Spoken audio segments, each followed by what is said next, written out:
Hi there, my name is Matt Franceschini, and today I just wanted to talk about how you can practice both scales and arpeggios while also working on your fretboard visualization across the neck. So for this example, I'm just going to be practicing my major 7 arpeggio, and I'm going to be plugging in my major scale for it. Arpeggios are just like scales in that they are playable in 5 positions up the neck. So the way that I'm going to practice this in a way that helps me with fretboard visualization, helps me to learn to play the arpeggio better and the scale better, I'm going to think G major or G major 7. So that's what are the 4 notes in that chord.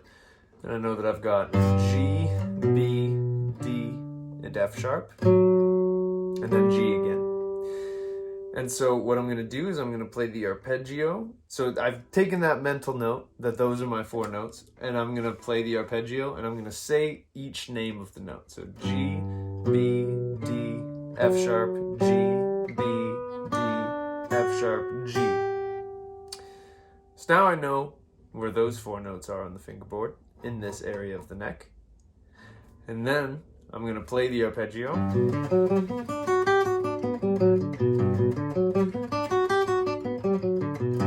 Twice all the way through. And then I'm going to play the scale in that position all the way through. So that would go like this. Then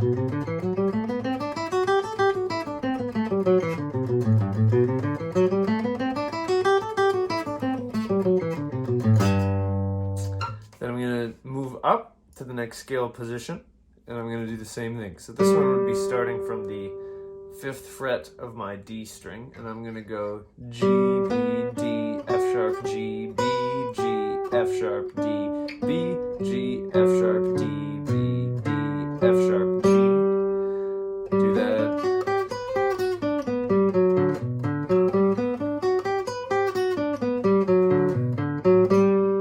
Then the scale twice all the way through.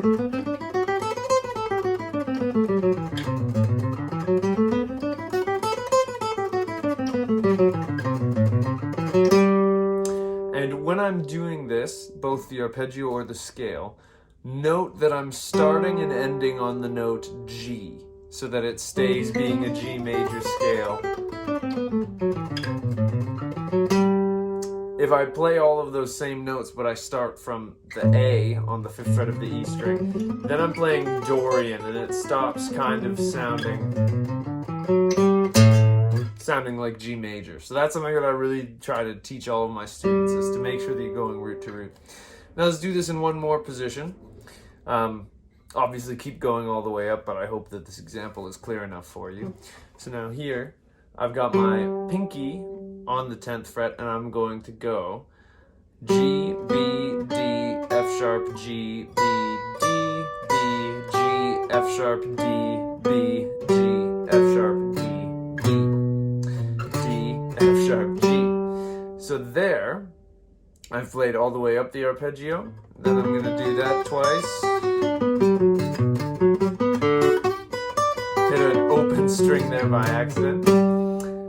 Then I'm going to play the major scale there twice. So then that's going to look like this.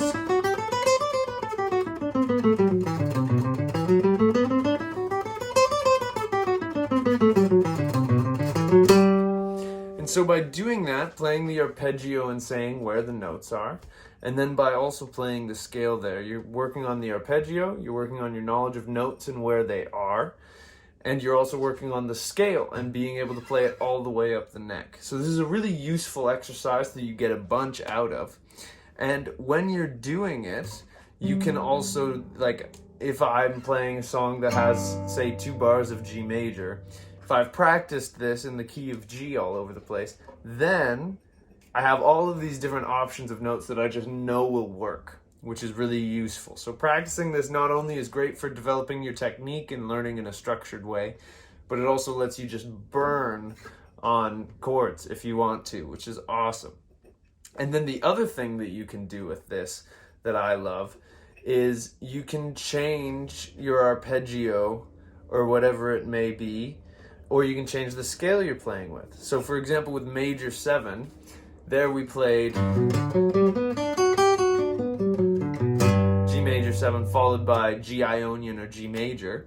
But we could also, to keep ourselves on our toes, we could do it G major 7. And I'm thinking, what's another scale that fits over the major 7? And that could be Lydian.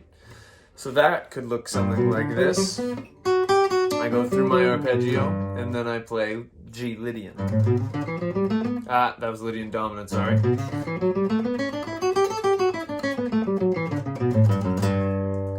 And I can do the same thing all the way up the neck. Here's G major. Now I'm going to play G Lydian.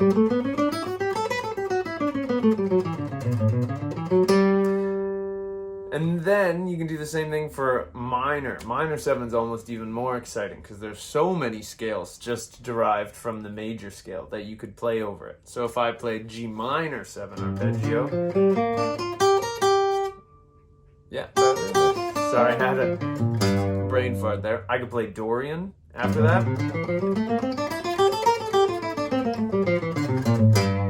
I could play Phrygian after that, so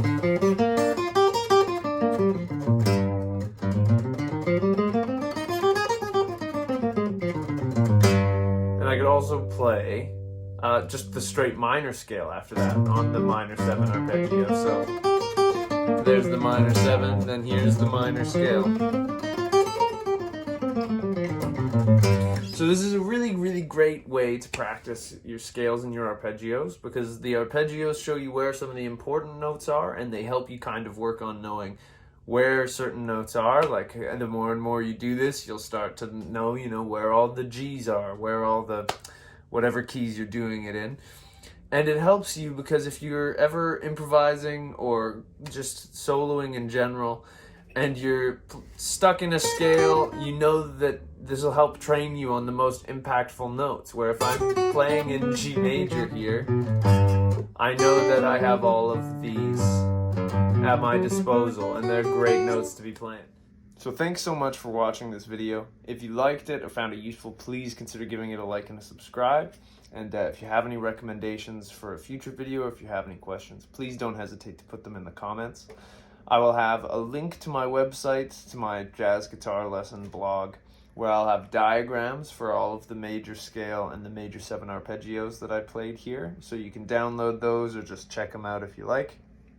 And I do have links to all of my social media down below, so please check that out if you feel so inclined. And yeah, I also teach, so if you wanted to have some one-on-one guitar time, I would love to work with you. And if not, just keep enjoying playing guitar, and thank you so much again for watching this video. Take care.